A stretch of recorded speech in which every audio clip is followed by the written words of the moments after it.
Hi.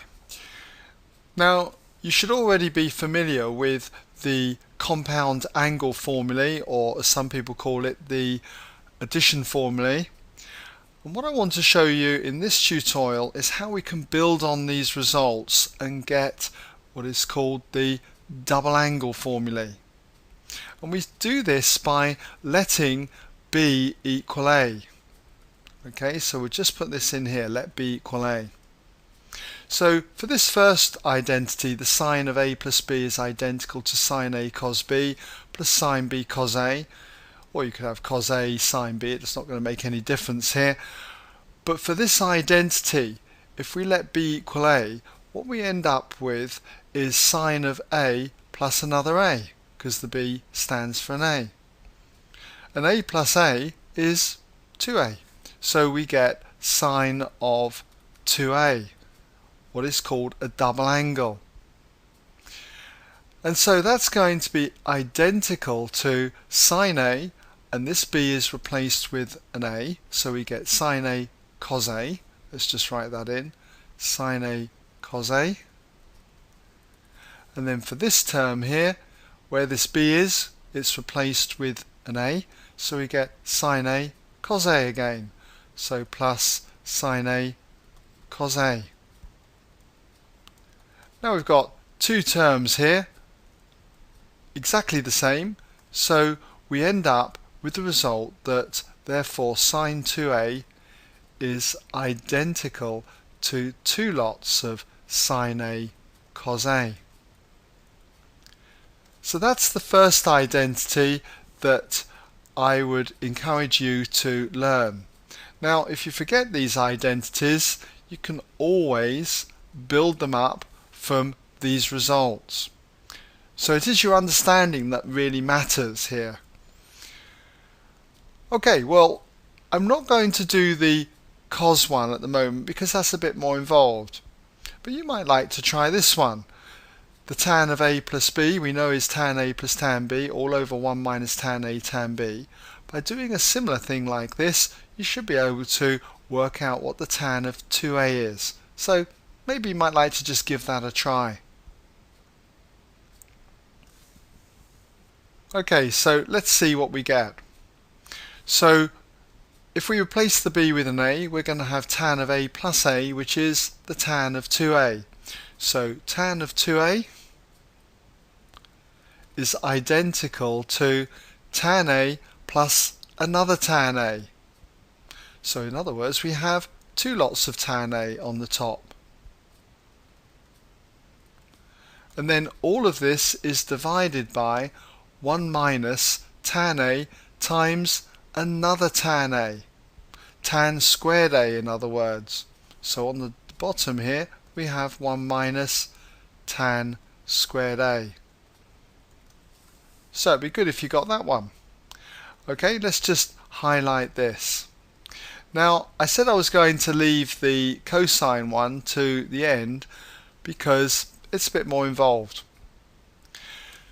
So you might like to again have a go at coming up with an identity or two, and that's a little hint. Okay, there are several identities that you can get for the cosine of 2a. Have a go, see what you come up with. Okay, well, let's see, how did you get on? Well, let's start with cos 2a then, where we replace the b with an a. Cos 2a is going to be identical then to cos a times another cos a, cos squared a in other words. Minus, and we've got sine a times another sine a, sine squared a. So, did you get that identity? Well, if you did, well done. But what we can do is we can go on and get more. And how can we do that? Well, we should know that sine squared of any angle, let's call it a, plus cosine squared of any angle, or cos squared plus sine squared of the same angle, doesn't matter which way around we have this, always comes to 1.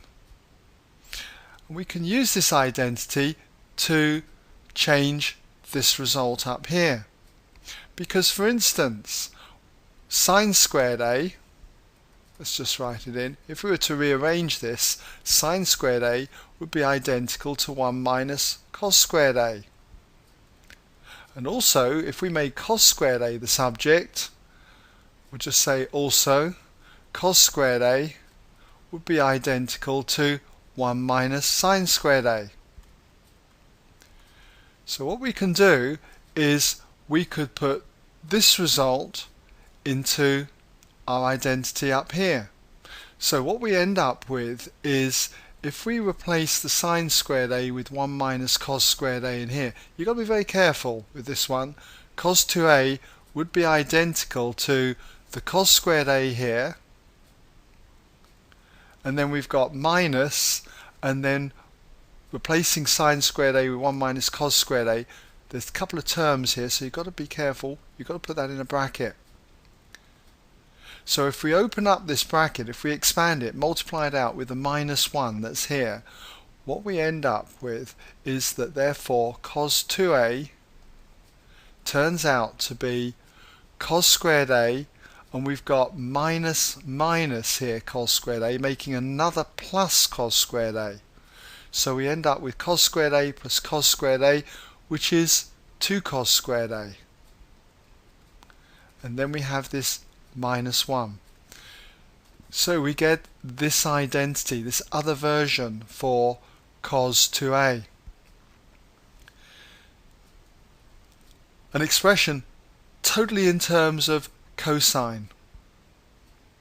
Now we can do a similar thing here again, only this time using cos squared a as 1 minus sine squared a, put it into the formula here. So we also have that cos 2a would be identical to, so in place of cos squared a, we've got 1 minus sine squared a, and then we've got the remaining minus sine squared a. So what do we end up with? We end up with cos 2a then being identical to 1 minus, and we've got 2 sine squared a there. So you've got to try and remember that one as well. But if you do forget these, I feel that it's most important that you understand where they came from, so you can drop back to these basic formulae. Okay, well, that brings us to the end now of how we prove these identities.